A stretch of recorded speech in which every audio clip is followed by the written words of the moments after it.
Hola amigos y amigas de Epicentro. Hace algunos días se conoció que no se había logrado la elección, no se había logrado conformar una terna para la elección del jefe del presidente de Concitec. ¿Qué es Concitec? Es el organismo, digamos, ya lo vamos a entender mejor, es el organismo que se ocupa de la investigación, de estimular la investigación científica. Entonces, bueno, pero como muchos de nosotros no conocemos en detalle qué es lo que hace Concitec y qué fue lo que pasó y cuál es la jugada que está haciendo el gobierno para esa elección, pues vamos a hacer por eso esta entrevista que es en nuestro segmento para entender este segmento que hacemos en Epicentro para que nos queden claras las cosas que no están tan especificadas en el día a día de las noticias. Mi invitado de hoy para entender lo que está pasando con Concitec es el ex viceministro de Educación, Flavio Figalo. Gracias por estar aquí, doctor Figalo. Muchas gracias por la invitación, más bien. Un gusto. Bueno, pues empecemos para entender qué es Concitec y cuál es la importancia de ese organismo. Bueno, CONCITEC es el Consejo de Ciencia y Tecnología que existe, digamos, en todos los países de América Latina y que tiene como función ser el organismo rector del sistema de ciencia y tecnología en el país. Es decir, esto tiene que ver con todos aquellos que hacen investigación, todos aquellos que desarrollan ciencia, todos aquellos que desarrollan tecnología. Todas las iniciativas vinculadas a estas actividades están, de alguna manera, regidas por las acciones de CONCITEC, por las normas de CONCITEC. Al mismo tiempo, CONCITEC tiene recursos propios, recursos que le asigna el Estado, y tiene un convenio con el Banco Mundial también por 100 millones de dólares para poder estimular precisamente el desarrollo de la ciencia y la tecnología. El desarrollo de actividades con empresas, con universidades, con instituciones, en fin, que están, digamos, trabajando en estos temas. Ese es un poco lo que CONCITEC hace. Entonces, hace concursos de investigación, ¿no? Financia, digamos, algunas campañas de transferencia de tecnología, financia también la generación de algunas tecnologías que permiten mejorar, por ejemplo, los productos de agroexportación, porque necesitan que haya ciertas características para demorar un poco la madurez del producto para que llegue al mercado, digamos, en las condiciones que se requieren. Entonces, ahí hay investigación y hay tecnología que se financia y que termina, digamos, favoreciendo el proceso productivo también, ¿no? Ese es el tipo de cosas que hace CONCITEC.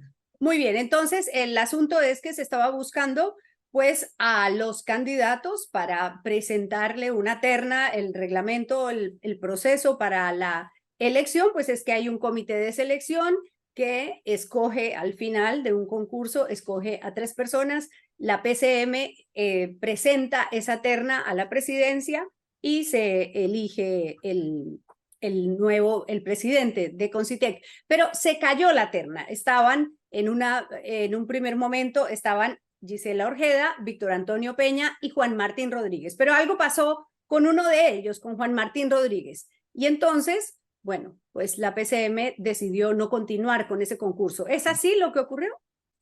Es así lo que ocurrió, pero hay algunas cosas que valdría la pena conocer, ¿no? Este es un concurso que comienza a principios de este año, se llama concurso, pero en realidad tiene un periodo anterior que es señalar cuáles son los perfiles necesarios que tienen que cumplir los candidatos, etc., ¿no? Y se forma una comisión en la que participan científicos peruanos, pero científicos peruanos que tienen puestos muy destacados, ¿no?, fuera del país, ¿no? Además de un comité de selección en la que participa la gente de la Presidencia del Consejo de Ministros, Servir y el Ministerio de Educación, ¿no? Entonces este grupo trabaja en cómo hacer para elegir a la mejor persona, ¿no? Y se generan una serie de condiciones y unas bases.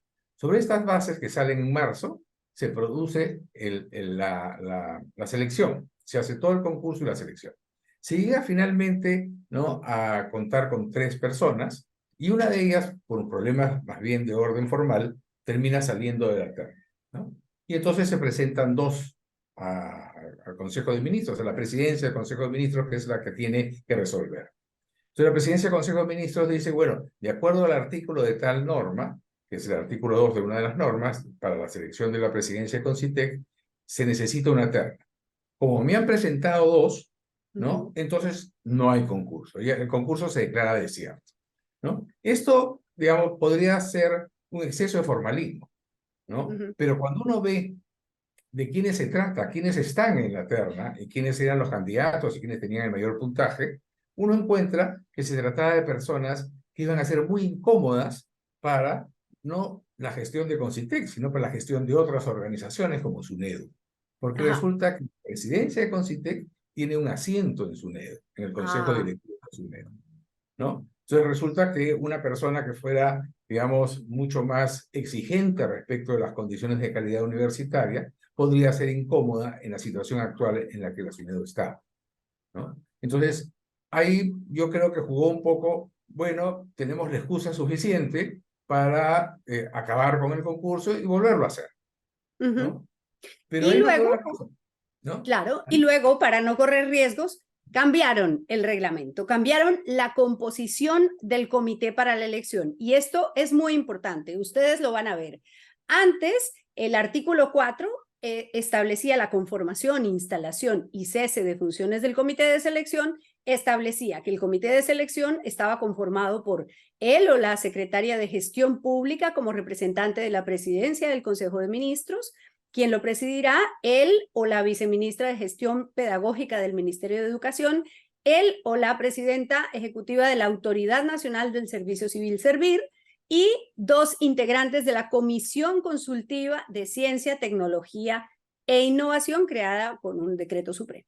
Pero luego, en el cambio que hicieron de la PCM, milagrosamente esto cambió así.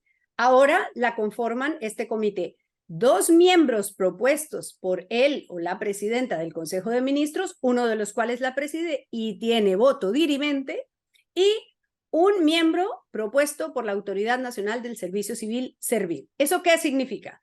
Que salió el Ministerio de Educación, que la PCM logra 2 cupos, que Servir ya no tiene que ser el presidente y sobre todo que salen los integrantes de la Comisión Consultiva de Ciencia, Tecnología e Innovación.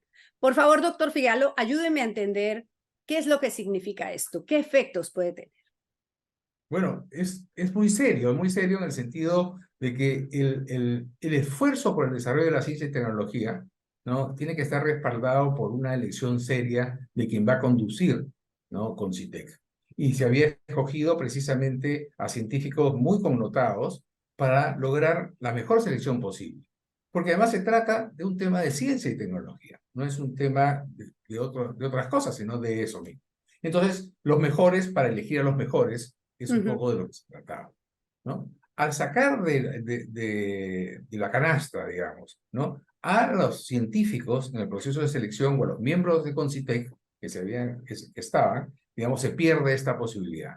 Y queda en manos de personas que, si bien pueden tener muchos conocimientos administrativos, si se quiere, no tienen necesariamente las calidades científicas que se requiere para poder elegir o seleccionar a personas, digamos, con las condiciones para poder ejercer ese cargo, ¿no? O queda muy disminuido, por decirlo menos, ¿no?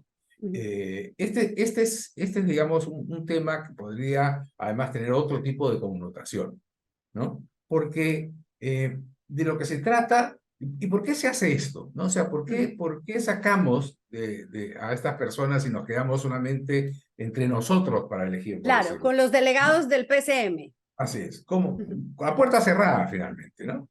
Lo que pasa es que hay una presión grande de, digamos, ciertos sectores de las universidades, del Congreso, en fin, ¿no? Que están presionando por ocupar de alguna manera los cargos vinculados a este tipo de organizaciones. Y entonces sus candidatos no necesariamente tienen las calidades suficientes para un concurso exigente, ¿no? Entonces requieren, ¿no? Que se baje la valla, ¿no? Y entonces esto lo han hecho en otras organizaciones y lo van a hacer en otras, ¿no? O sea, en este caso, por ejemplo, no solamente tenemos el tema de SUNEDU, tenemos el tema de CINEACE, tenemos también el tema de CONCITEC, tenemos el tema de CEPLAN, tenemos el tema de CENCICO, ¿no? Es decir, organizaciones donde hay una representación que interesa a cierto grupo de universidades, ¿no? Son precisamente aquellas que están siendo, digamos, redirigidas de tal manera que va a elegirse de una manera poco clara. Sí, bueno, está claro cómo funcionan. Cuando usted estaba hablando de estas instituciones, pensaba en otro movimiento que hicieron hace unos meses, que fue el de cambiar el reglamento de la ATU para poder cambiar a la Autoridad Autónoma del Transporte, a la jefa de la ATU, porque pues bueno, porque querían cambiarla y entonces es fácil cambiar el reglamento. Usted ve que en ese camino, y tengo que preguntarle al margen de Concitec, no solamente por Concitec, que se ha desinstitucionalizado la educación, ¿cree que todos estos zarpazos que le están dando a la educación son reversibles o que estamos en un camino sin retorno? Siempre hay retorno, ¿no? Siempre es posible retornar. No va a ser fácil retornar si se quiere, ¿no? Pero sí, hay un problema de pérdida de institucionalidad y al mismo tiempo de pérdida de confianza de aquellas personas, ¿no? Que quieren contribuir, que tienen interés en hacer cosas por el país, que pueden dejar de hacer otras cosas para poder trabajar por el país, ¿no? Y en las condiciones actuales, con estas formas de organizarse, con este tipo de dirección que va a haber en las organizaciones, porque no solamente se trata de favorecer a tal o cual persona para que sea el encargado de una institución, sino qué va a pasar con la institución, ¿no? Esa institución tiene un conjunto de recursos y un conjunto de objetivos, ¿no? Que pueden ser igualmente dirigidos sin ningún criterio serio, sin ninguna transparencia, ¿no? Entonces lo que estamos perdiendo son muchas cosas. Recomponer eso, ¿no? No es sencillo, ¿no? El maltrato institucional, ¿no? Cuesta trabajo ser reconstruido o volverse a construir. Es muy fácil destruir, es muy difícil construir institucionalidad. Bueno, pues entre lo que está pasando con la SUNEDU, cómo están tratando de autorizar nuevas universidades sin cumplimientos de requisitos y obviamente el golpe a la institucionalidad de la investigación científica y el volver de bolsillo al jefe de Concitec, pues es muy preocupante. Gracias, doctor Figalo, por ayudarnos a entender lo que hay detrás, lo que está en juego en la elección del presidente de Concitec. Muchas gracias a ustedes. Y ustedes, gracias por acompañarnos aquí en Para Entender en Epicentro.